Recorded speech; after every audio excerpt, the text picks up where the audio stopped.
aku ngambil History of Genocide, Globalization and Development in Post-Colonial Societies. Konsep ngopi di malam hari itu kayak cuma ada di Indonesia gitu. Yeah. Karena di Australia itu kayak ngopi itu buat pagi hari.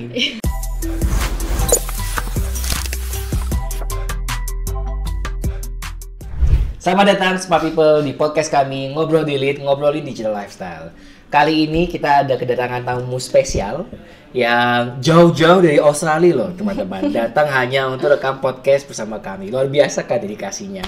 Orang kadang-kadang kalau dari Sleman atas mau ke bawah juga males. Ini ada orang dari Australia jauh-jauh ke sini. Jadi kita perlu apresiasi dulu nanti Smart People. Terima kasih. Pengenalkan, nama saya Brara Karim, saya Research Coordinator di Center for Digital Society. Bersama saya ini ada... Halo, aku Emira Anjani, aku Research Assistant di Divisi Riset. Ya, jadi Emira ini adalah NA baru kami yang dulu adalah intern riset, terus kemudian tugas belajar sehingga vakum selama 6 bulan dan kembali lagi bersama kami di CFDS gitu. Nah mungkin topik kali ini lebih seru dan lebih santai karena kita akan banyak bercerita mengenai pengalaman Emira di negeri jauh, negeri kanguru. Jadi mungkin sebelum itu aku serahkan kepada Emira, mungkin selain perkenalan kayak cerita aja sih, kok bisa dirimu exchange sampai ke Australia gitu. Oke, kan tadi ada perkenalan ya, jadi aku mau langsung cerita aja. Sebenarnya exchange ini bagian dari program studiku di sini. Aku mahasiswa HI di UGM angkatan 2021. Aku di program IUP atau International Undergraduate Program ya, there you go. Nah di situ tuh ada program tersendiri yaitu exposure program di mana mahasiswanya mencoba belajar di luar negeri gitu kan.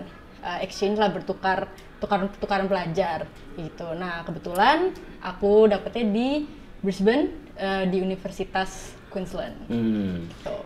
Jadi berapa lama itu kamu selama di Australia itu kira-kira? Mungkin sekitar 4 sampai 5 bulan kali ya. Kalau semesterannya sendiri tuh sekitar 5 bulan, tapi aku extend sedikit untuk liburan jadi sekitar 6 bulan lah total. I see. Jadi cukup lama ya kamu mengalami hampir setengah tahun lah ya. Oke, jadi kamu exchange. Berarti itu program wajib ya dari fakultas atau dari departemen ya? Yes. Oke. Seru juga dong berarti itu. Seru banget. Life changing. Nah, kira-kira apa nih life changing atau hal-hal yang seru yang kamu alami selama kamu di Australia itu? Life changing karena ini kan exchange program, jadi aku mau bahas aspek pendidikannya aja ya. Pertama aku tuh nggak pernah expect aku bakal kuliah di luar negeri. Meskipun aku tahu aku masuk IUP, eventually aku akan ke luar negeri, tapi itu tuh kayak masih nanti gitu loh, kayak nggak bakalan ntar pandemi lagi lah apalah gitu kan. I know my luck lah ibaratnya gitu. Terus pas nyampe sana belajar ternyata beda ya gitu kan, anak-anaknya lebih ambis, terus pada kritis semua juga gitu kan. Aku nggak tahu nih emang kritis atau emang mereka kritis atau karena bahasanya tuh bukan bahasa sehari-hariku. Jadi kayak sophisticated gitu kan. Aku entahlah, tapi aku mendengar cukup banyak opini-opini baru yang tidak pernah aku dengar sebelumnya gitu kan. Approach baru gitu dan very interesting intinya gitu. Kamu di sana belajar apa aja? Berarti kamu cuma ngambil mata kuliah yang berhubungan dengan jurusanmu HI atau kamu ngambil mata kuliah lainnya atau apa gitu? Aku ngambil 4 mata kuliah di situ. Semuanya sebenarnya tuh masih align with ilmu politik. Aku ngambil History of Genocide, Globalization and Development in Post-Colonial Societies, Ethics in International Politics, dan Terrorism and Insurgencies in World Politics gitu. Tidak semuanya itu HI tapi sangat berat ya. Iya, berat. Tapi aku merasa gini loh, kayak kapan lagi gitu kan. Kapan lagi aku mencoba kelas-kelas kayak gini gitu kan. Maksudnya kelas History of Genocide itu kan bukan HI mungkin ya, tapi kan lebih ke sosiologi mungkin. Betul. Ya, tapi kapan lagi? Ya udah, ambil. Dan juga menurutku nggak ada sih kayak gitu makul yang kayak gitu di Indonesia nggak sih, kayak jarang banget. Saya sih menarik ya. Ini sih aku mau tahu cerita ini sih, kayak aku nggak tahu apakah ini first time di Australia ya atau gimana, tapi kayak apa prosesnya gitu loh, kayak ketika kamu berangkat itu kayak gimana, deg-degan nggak, terus kemudian adjustingmu di sana itu kan kamu nggak ke sana untuk tinggal aja kan, tapi untuk kemudian belajar. Kan sangat berbeda tuh misalnya kultur yang atau iklim pembelajaran di Indonesia dengan di Australia misalnya. Jadi kamu bilang kayak misalnya mahasiswanya itu kritis misalnya, but then you also said kayak bisa jadi itu karena bahasanya yang asing bagimu gitu. Tapi menurutmu gimana? Kayak apakah kamu bisa melewati semua proses ini dengan mudah, lancar, atau apa gonjang-ganjing, atau malah nilaimu anjlok gara-gara tugasnya susah atau gimana gitu? Kalau soal belajarnya, aku nggak begitu struggling banget karena untungnya tuh di situ ada yang beberapa yang sudah aku kenal. Salah satunya Aldo. Aldo ya. Jadi Aldo ini Smart People adalah salah satu alumni CFDS juga yang sekarang saat ini sedang studi S2 di univ yang sama seperti Emira di Queensland gitu. I see. Ya, jadi salah satu ada Kak Aldo, kemudian ada dosenku juga Mas Alif. Ya, betul.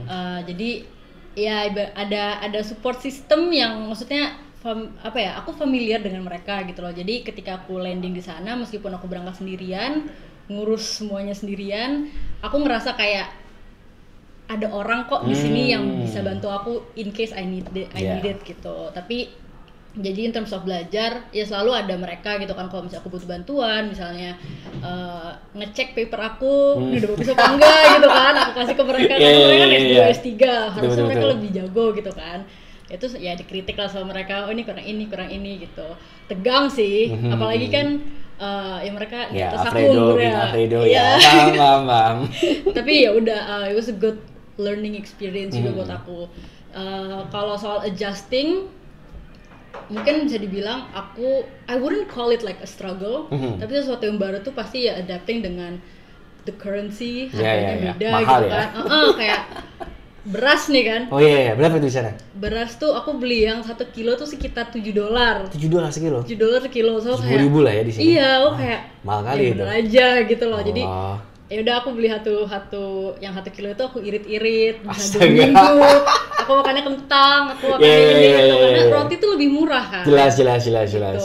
Baked goods lebih murah ya. Itu yang jujur itu paling culture shock ke aku. Yeah. I know I expected it, tapi sebelum aku exposed to it kan aku kayak ya udah itu cuma it was just mainly in my head gitu. Jadi sampai until I realize langsung oke, gitu. Sama iklimnya mungkin Iya. I thought aku bakal banyak pakai bis, which I did honestly, tapi turns out dari my living place ke kampus itu 1,5 kilo kurang lebih, dan itu aku jalan kaki dan nggak pernah keringetan. Karena itu cuacanya enak juga kan, tidak nggak selembab di Indonesia juga kan. Yes, benar. Meskipun ketika aku sampai itu masih summer kan, meskipun udah menuju. Nggak keringetan kok itu, sama sekali nggak keringetan. Iya, nggak keringetan, kayak panas, tapi panasnya tuh kayak di Bali gitu loh, betul, jadi kulit, panas adem gitu kan ya. Bukan gerah. Kerasa teriknya di kulit, tapi nggak kerasa nggak sumuk lah istilahnya tuh. Gitu, itu doang. Sama pas winter, wah itu dingin banget sih. Itu dingin, apalagi kan. Ya aku dengar ya katanya housing di Australia itu memang kurang cocok untuk winter, kan? Jadi itulah ketika aku struggling, terus aku juga adaptasi dengan musim dinginnya, badanku merah-merah karena udaranya terlalu dingin. Reaksi alergi reaksi alergi. Ya kayak gitu deh, terus menggigil terus, aku ngerasa kayak I'm living inside a fridge gitu loh, kayak I cannot escape this. Satu-satunya cara di mana aku bisa dapat hangat itu tuh ketika aku ke kampus, ke library, karena rumahku jadi dingin gitu. Aku pakai hoodie, pakai selimut double segala macam, kayak it was borderline like terrible, tapi aku kangen sekarang sama dinginnya. Iya. Bener sih, kamu juga datang ke Jogja juga pas lagi dingin-dinginnya sih, tapi menurutku nggak sedingin di sana lah ya. Jauh lebih dingin karena orang itu betul yang kamu bilang mengenai housing crisis itu kan, beberapa rumah itu di Australia itu emang nggak dibangun untuk menghadapi iklim yang sedrastis itu. Emang apalagi di Brisbane ya, itu kan secara iklim memang dia semestinya nggak sedingin itu. Dibanding dengan misalnya kayak Melbourne atau Fremantle atau mana lah gitu, itu kan jauh lebih dingin. Tapi mereka bangun rumah itu kan nggak pakai heater, apalagi kamu cuma di aku nggak tahu housingnya kayak gimana itu, housing student atau? Aku bukan di housing student. Aku nggak tahu itu namanya apa, mungkin semacam flat gitu sih. Aku sharing sama another Indonesian kebetulan. Berarti dalam satu flat itu berapa orang itu? Dalam satu unit ada 2 kamar, jadi 2 orang. Mahal dong berarti? Menurut aku itu yang masuk termurah sih. Oh Karena iya, di berapa? antara aku dan teman-temanku tuh aku paling, I think aku yang paling murah. Berapa? $200 per minggu atau berapa? 275 per minggu. Itu mahal sih ya. Itu mahal di sini, tapi kalau di sana teman-temanku tuh pada 400, 500. Itu kayaknya mereka dengan purchasing power yang lebih sih. I get it. Tapi aku kan melihat area living area. Ya. Tapi untuk standar mahasiswa yang cuma benar doang itu masih mahal sih relatively. Iya, tapi aku memilih di situ karena pertama itu tuh sama orang Indonesia. Oke. Dan temanku sebelumnya yang berangkat ke Brisbane di semester sebelumnya itu tuh juga di situ tinggalnya. Oh, jadi tuh tinggal mudah gitu. Dan aku tuh sebelumnya tuh udah nyari-nyari housing di aplikasi-aplikasi gitu kan. Banyak yang jauh di atas itu harganya betul. dan harga yang sekitaran 200-an itu tuh malah dari foto ya kelihatan jelek banget. Atau mereka butuh inspection. Jadi harus ada orang yang datang ke sana ya. Jadi dan pada saat itu udah lumayan mepet kan, aku udah visa sudah dapat, tapi pada saat itu kan aku lagi ngurus semprong, ngurus ini, ngurus itu, jadi kayak sudahlah, nggak sempet gitu ya. Udah dapat yang 275 sama orang Indonesia, ngurusnya ya udahlah, gampang, bungkus udah gitu alhamdulillah gitu kan, gak usah banyak repot. Berarti apa ya prosesmu untuk apa ya mencari tempat tinggal itu apakah bisa dibilang mudah atau susah? Alhamdulillah sangat mudah. Alhamdulillah sangat mudah. Karena dari pengalaman yang aku dengar dari misalnya ya Alfredo sama Mas Alif itu mereka cukup susah ternyata nyarinya itu. Iya. Tapi to be fair mereka ya cukup frugal sih. Mereka mencari yang di bawah 250 gitu kan. Jadi aku bilang ke dia kayak ya emang agak susah sih dia mau cari yang di bawah 250, rata-rata juga 300 mau gimana lagi gitu. Tapi bagus juga sih kalau kamu cerita itu apa ya satu flat dibagi 2 orang dengan 2 kamar. Terus apa ya? Pengalaman hidupmu dengan sharing sama orang yang kamu nggak kenal itu kayak gimana itu? Itu kan apa ya suatu konsep yang sangat menurutku tidak umum lah di Indonesia. Kayak mungkin kita adalah kontrakan, tapi biasanya kalau misalnya mahasiswa itu kontrakan pasti mereka mencari orang yang mereka kenal gitu kan, biar nggak terlalu AWK lah kalau misalnya di kontrakan gitu. Atau juga kalau misalnya di Indonesia kan kita lebih dominan kos-kosan gitu kan, yang itu dimana kamarmu sendiri. Nah terus dengan pengalamanmu ini di Australia di negeri asing, terus juga kamu ketemu sama orang asing, sharing satu kamar dengan orang asing ini, satu flat dengan orang asing ini gimana itu? Awalnya I welcome the idea awalnya, karena kata temanku juga baik banget kok, roommate-nya baik banget gitu kan. Jadi aku kayak I wasn't nervous atau anything. Kebetulan ketika aku sampai aku kenalan langsung dengan orangnya, ternyata dia quite older than me gitu kan. Jadi that give me a sense of security. Oh ya udah gitu. I feel like dia mungkin bisa dibilang kayak kakakku atau tanteku bahkan gitu. Terus in terms of what it's like to share a room with like a stranger, aku nggak masalah sih ya, karena aku tuh emang lebih sering sendiri di kamar gitu kan. Dan kalaupun dia lagi di sofa, lagi di ruang tamu gitu kan, ya udah nggak masalah karena sungkan gitu ya. Dia biasanya juga on her phone atau on her laptop nonton, aku juga doing my own thing gitu kan. Paling ini aja sih, kadang tuh pribadi aku kalau misalnya sedang ada orang di living room, aku suka segan untuk masak. I don't know why. Yeah, makes sense. Make sense. Tapi cukup paham. Segan aja gitu. Jadi kalau misalnya roommate itu lagi di living room, ya udah aku biasanya di kamar, atau aku makannya nanti, atau aku makan buah dulu, cemilan dulu, ganjel gitu. Baru masak. Oke. Selama kamu 6 bulan di sana atau berapapun lama kamu di sana itu, ada pengalaman seru nggak kira-kira? Kayak apa ya? Pasti kan itu waktu yang cukup lama lah ya. Kayak many experiences. Kamu traveling nggak ke tempat-tempat? Terus kamu kemudian apa ya sightseeing nggak? Karena of course meskipun kamu kesana berangkat untuk belajar, tapi ya namanya juga ke luar negeri dan atas dasar program itu ya pasti ada lah sleepin jalan-jalan gitu. Itu kemana aja itu? Di Brisbane sendiri aku ke Gold Coast. Ya harus lah ya. Sangat dekat dari Brisbane, cuman sekitar 1 jam naik kereta. Lalu aku ke Mount Kuta, itu bareng Kak Aldo juga. Iya. Oh ya beneran itu? Bener. Bareng Kak Aldo juga sama temanku yang lain, Wiskur. Kita hiking. So udah kan dari atas kita ada overlooking the city. Very nice view. Udah, tapi most of my like sightseeing yang jalan-jalan itu aku lakukan setelah semesteranku selesai. Gitu. Jadi aku jalan-jalan sama ibuku di Brisbane, ibuku nyusul itu ke Brisbane, lalu kami ke Sydney untuk jalan-jalan gitu. Nice. Tapi selama di Brisbane itu mostly memang belajar, nugas. Iya, karena kamu juga pelajar gitu, kamu nggak mau that's your little job di sana gitu kan. Dan lagi pula di Brisbane tuh nggak begitu banyak kota sepi. Iya, kota sepi gitu loh. Dan yes ada ini itu gitu kan, tapi kayak you can quite look at them in like 2 weeks and that's it, you're done gitu loh. Jadi ya udah ke situ lagi Iya, gitu. iya, iya, Paling iya. ya nongkrong sama teman-teman aja gitu Makes kalau sense, makes sense. weekend. Ya apa ya, mungkin buat smart people ya, sebagai konteks Australia itu adalah negara yang sangat tidak padat penduduk gitu. Kalau misalnya kita bandingkan dengan Indonesia, apalagi di Jawa ya, smart people itu kan sangat padat dengan penduduknya. Sedangkan di Australia itu, kenapa kita bilang kotanya sepi, itu karena memang gak banyak orangnya di situ gitu. Jadi meskipun technically ya Brisbane kotanya rame, kayak Brisbane, Melbourne itu technically bagi orang Australia kota yang sangat rame gitu. Tapi bagi kita, kalau misalnya orang Jakarta misalnya ya, orang Jakarta atau mungkin apa ya, daerah-daerah metropolitan Jakarta dan sekitarnya itu akan kaget dengan Australia karena sepi banget. Kamu nggak akan bisa ketemu dengan mobil dalam jarak misalnya berpuluh-puluh kilometer karena sesepi itu smart people. Jadi banyak yang mengandalkan public transportation, banyak yang jalan kaki. Jalan kaki pun juga aman banget. Ketika Emira cerita dia jalan 1 kilo itu menurutku itu mungkin hal yang sangat luar biasa ya kalau di sini ya, kayak benar-benar kayak sekilo gitu loh. Kalau di Jakarta oke lah, mungkin bisa lah ada banyak apa jalanan kaki gitu kan. Tapi kalau masih di Jogja mana ada orang mau jalan 1 kilometer, kita mau jalan ke depan beli makan juga males kadang-kadang ya, apalagi jalan 1 kilo gitu kan ke kampus. Orang juga pada ngekos di sini buat kerja di kantor juga ujung-ujungnya naik motor sama Gojek gitu kan.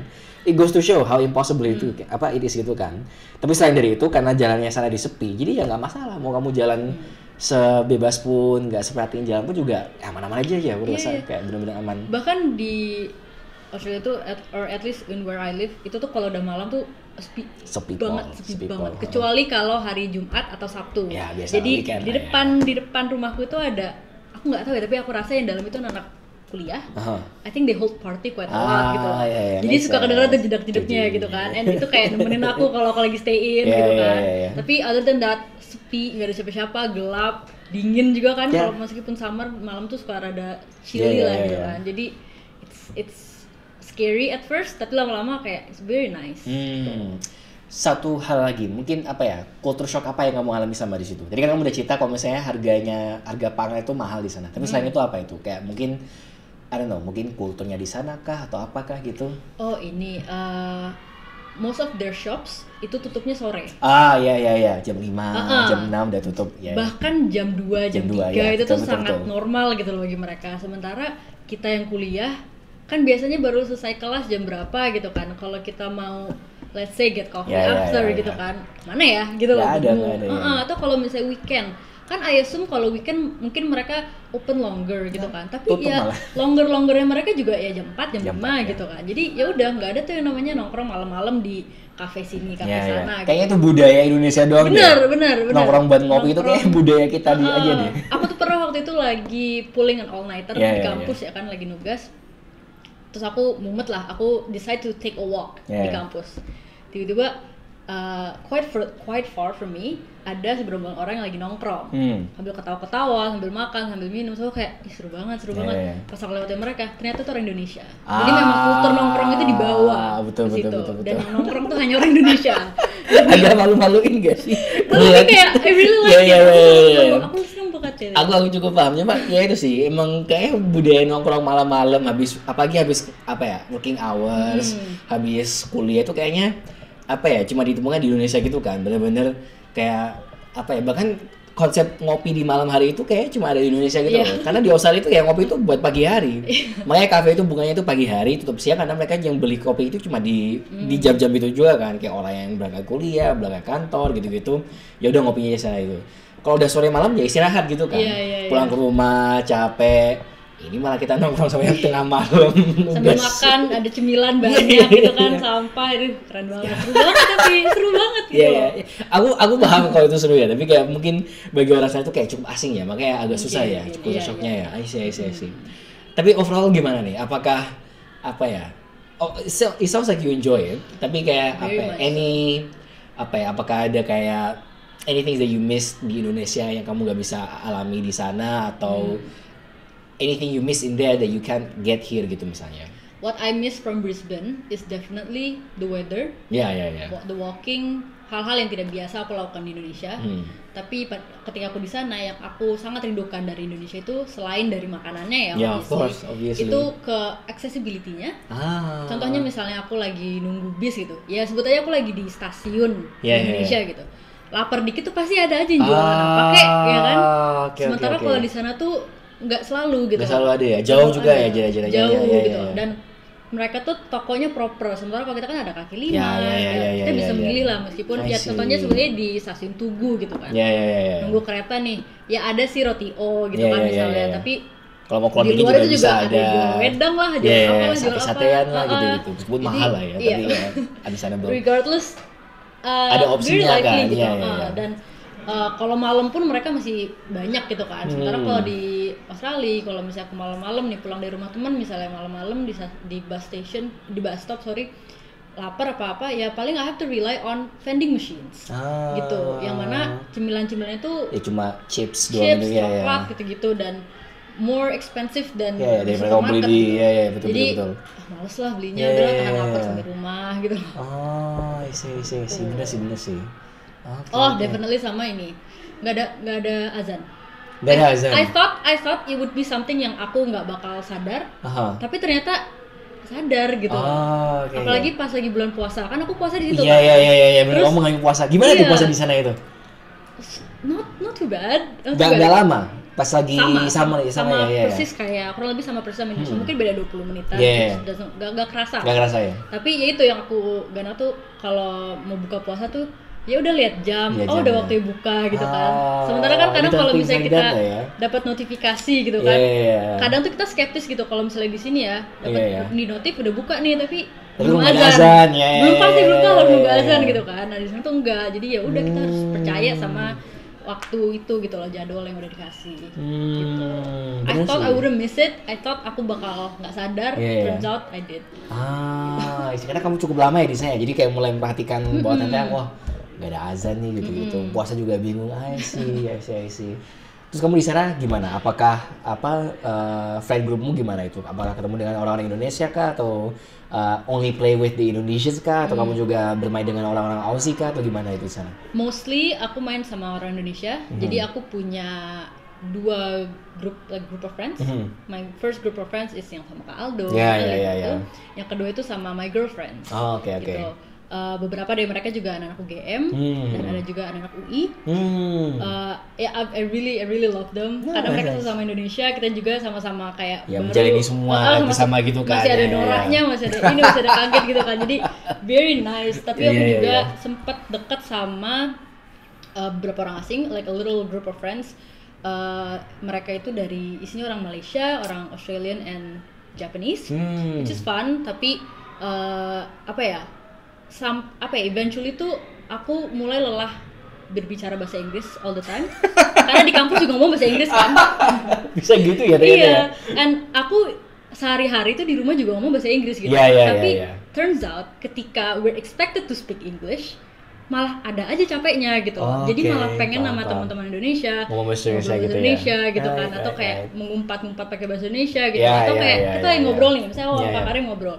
Kalau nggak pakai kata-kata kasar di antara agak kurang gitu ya. Tapi gitu. demi podcast kita kali ini jangan terlalu banyak bahasa-bahasa kasarnya gitu ya. Sekali 2 kali boleh lah, tapi jangan keterusan. Kasihan editornya nanti. Gitu ternyata. I see. Menarik. Oke. Ini sih mungkin untuk bridging ke closingnya ini. Kamu kan sudah mengalami nih exchange selama mulai setengah tahun di negeri yang asing, dengan persiapan yang kamu siapkan diri dengan all on your own gitu kan. Kira-kira ada nggak semacam tips and tricks atau mungkin sepatah 2 kata buat teman-teman yang ingin melakukan hal yang sama atau akan melakukan hal yang sama gitu? Anything to prep them on tips gitu? Tips and tricks, nabung ya. Cukup obvious lah ya kalau itu, karena itu mahal ya, jadi nggak mau harus nabung. Mungkin be open minded karena nanti akan ada new things. Culture baru, so many new gitu, things gitu kan, yang di Indonesia tuh dianggap tidak normal atau make aneh sense. Atau tidak dilakukan di Indonesia gitu kan pada umumnya. Tapi di sana itu ya kita harus ingat kalau ini bukan negeri kita, ini negeri orang. Kita sebagai harus tamu. Respect, meskipun you do what you do. Apa sih namanya? What's the word? Do as Romans do. When in Rome, do as Romans. Jadi a lot of the time kalau misalnya kita melihat hal-hal yang tidak sesuai dengan value kita dan semacamnya, ya udah just keep. Ya udah open minded aja. Keep yourself, gak usah yang this is not the place karena to do kamu it. tamu di negara Kita orang. tamu gitu. Jadi be mindful aja of what you do, meskipun nih kita misalnya aku ngelihat Kak Karim terus kayak Kak Karim bau nih hari ini gitu kan. Tapi aku tahu nih Kak Karin nggak bisa bahasa Indonesia. Jangan ngomongin itu sama teman di samping dia juga gitu loh, kayak sopan santun harus tetap dijaga. Apalagi Indonesia dan Australia itu sangat dekat. Mungkin aja mereka tuh bisa sebenarnya gitu loh, kayak jaga diri, jaga just jangan banyak julid lah ya berarti. Jangan banyak julid, kayak jaga diri aja. It's so hard tonight gitu. Tergantung ya. Ya. Oke, menarik. Oke, thank you ya Mira untuk ngobrolnya kali ini. Senang it's nice to have you back. Jadi seperti yang aku bilang tadi, Smart People, Mira dulu intern kita, terus kemudian cabut sebentar untuk studi. Wah, emang kamu adalah mahasiswa, that's your job gitu kan. Tapi sekarang kembali ke CFDS gitu. Jadi mungkin bisa kita expect more to come dari Emira. Siapa tahu next week atau kapan-kapan Emira akan yang ada di sini sebagai host. Waduh. Who knows gitu. Foreshadowing ya Smart People. Jadi gitu. Pokoknya terima kasih Smart People sudah mendengarkan ngobrol kita kali ini. Siapa tahu bisa menjadi semacam acuan maupun juga sebagai pandangan gimana caranya atau gimana rasanya untuk bisa berkuliah di Australia gitu. Jadi terima kasih Smart People, jangan juga lupa follow untuk semua sosial media kita, yaitu ada di @cfds_ugm untuk Instagram dan juga untuk Twitter. Jangan lupa untuk pantau semua hasil riset kita, risetnya Emira juga mungkin bisa dibaca juga di digitalsociety.id.